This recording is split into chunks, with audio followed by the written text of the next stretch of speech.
Hi, Trichy Dindigul main ரோட்டில் இந்த முருகன் கோயிலுக்கு அப்படியே ஆப்போசிட்டில் இருக்கிறது தான் சிவா சிமெண்ட் ஒர்க்ஸ். எங்கள்கிட்ட நிறையா பொருட்கள் இருக்குது, வாங்க பார்க்கலாம். ஏன்னா உங்கள் வீட்டுக்கு ஜன்னல்னா வைக்கலாம் அழகா.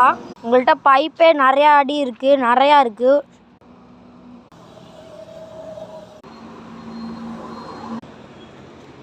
இதுதான் பீரோ கல் வைக்கலாம் கீழே.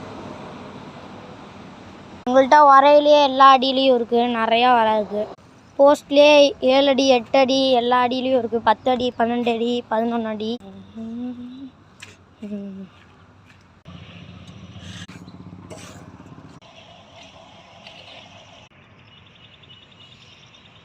இது கொஞ்சம் பெருசாக இருக்கும், நாங்கள் கட் பண்ணிட்டோம். நிறையா இருக்குது இதில். இது நாங்கள் போட்டே 16 வருஷம் ஆச்சு, இன்னும் இருக்குது. இன்னும் ஸ்ட்ராங்காக இருக்கும், அதுக்கப்புறமும் இருக்கும்.